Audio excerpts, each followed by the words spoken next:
അപ്പോൾ ഗായ്സ്, ഇന്ന് രണ്ടാമത്തെ ദിവസം നമ്മൾ വെള്ളമെല്ലാം തീർന്നു. ഇനി വെള്ളം നിറച്ച് വെക്കണം. പേപ്പർ കംപ്ലീറ്റ് നമ്മൾ മാറ്റി. ചിന്തേരിപൊടിയിലാണ് കിടക്കുന്നത്. അത്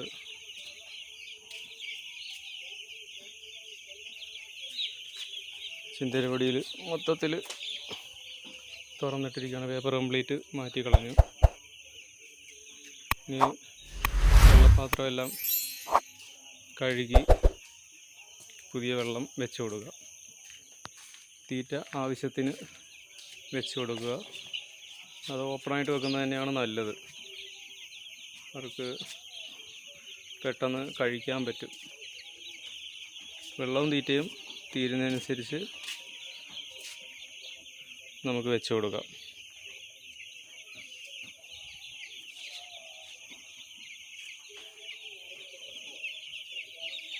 കുഞ്ഞുങ്ങളെല്ലാം നല്ല ആക്റ്റീവാണ്.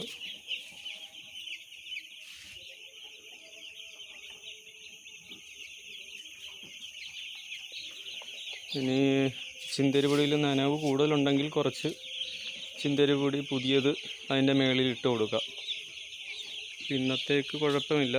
നാളെ നമുക്ക് ചിന്തരിപ്പൊടി പുറമേ ഒന്ന് ചെറുതായിട്ടൊന്ന് ഇട്ട് കൊടുക്കണം. എന്നിട്ടൊന്ന് മിക്സ് ചെയ്യണം.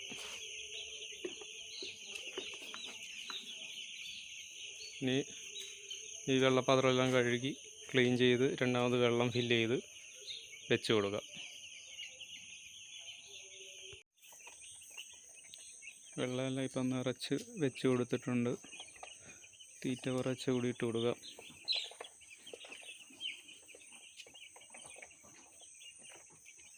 എല്ലാവരും തീറ്റയൊക്കെ തിന്ന് കഴിഞ്ഞിട്ട് കിടക്കുകയാണ്.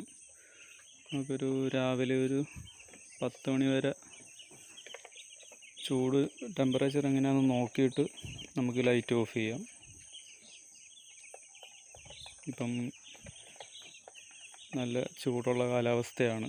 അപ്പോൾ നമുക്ക് പകൽ അധിക സമയമൊന്നും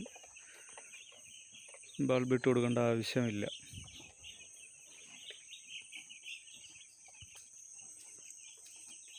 കുറച്ചുകൂടി തീറ്റ നമുക്ക്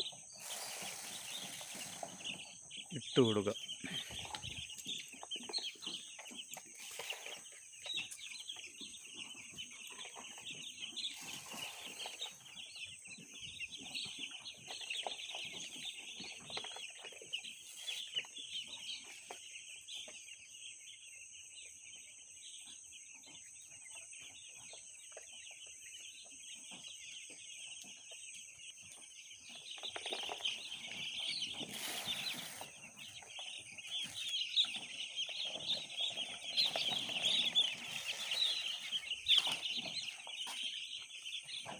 രണ്ടാമത്തെ ദിവസമാണിത്.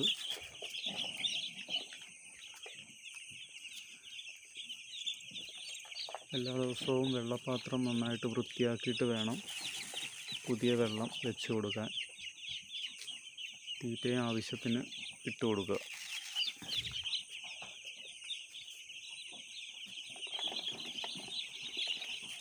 ഇതെല്ലാവർക്കും വീഡിയോ ഇഷ്ടപ്പെട്ടെന്ന് കരുതുന്നു.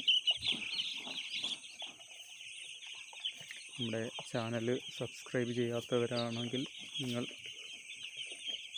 എത്രയും പെട്ടെന്ന് തന്നെ സബ്സ്ക്രൈബ് ചെയ്യുക. വീഡിയോ ഇഷ്ടപ്പെട്ടാൽ ലൈക്ക് ചെയ്യുക. മറ്റുള്ളവർക്ക് ഷെയർ ചെയ്യുക. അപ്പോൾ മൂന്നാമത്തെ ദിവസമായ നാളെ വീണ്ടും കാണാം.